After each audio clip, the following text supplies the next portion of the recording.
بسم الله الرحمن الرحيم رمضان مبارك شعبك الصوماليات ملك استاد جوجتان دلك غديهيسا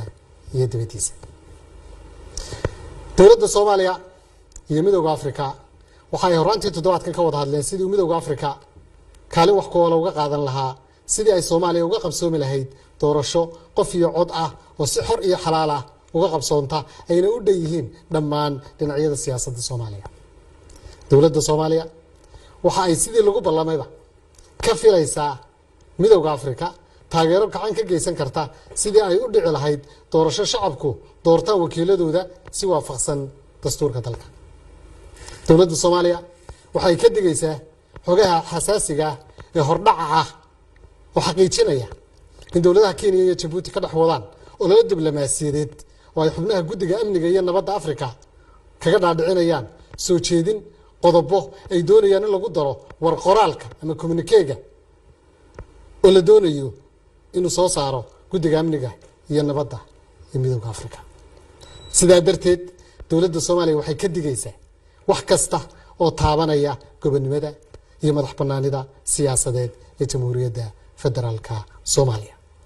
waxayna ka soo horjeedaa dawladdu in dawladda xubnaha ka guddida oo ay Soomaaliya kala dhaxayso xurguf siyaasadeed ay guddida amniga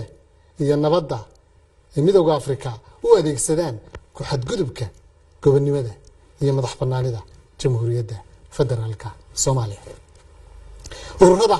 aan xubnaha ka nahay diblomaasiyiinta shisheeye iyo dalalka aanu leenahay cilaaqaadka diblomaasiyadeed waxaanu si cad ugu sheegaynaa in baarlamaanka federaalka Soomaaliya uu yahay hay'adda ugu sarreysa ee sharci dejinta dalka xeerarka ka soo baxana ay yihiin go'aanka ugu dambeeya ee qaynuuniga ah ee Jamhuuriyadda Federaalka Soomaaliya xukuumadduna ay tahay hay'adda fulisa xeerarkaas dastuuriga ah dawladda Soomaaliya waxay si cad u sheegaysaa inaysan cidna ka aqbalayn ku xadgudubka arrimaha gudaha Soomaaliya taasoo ka soo horjeeda xeerkii iyo sharciyaddii lagu aasaasay ururka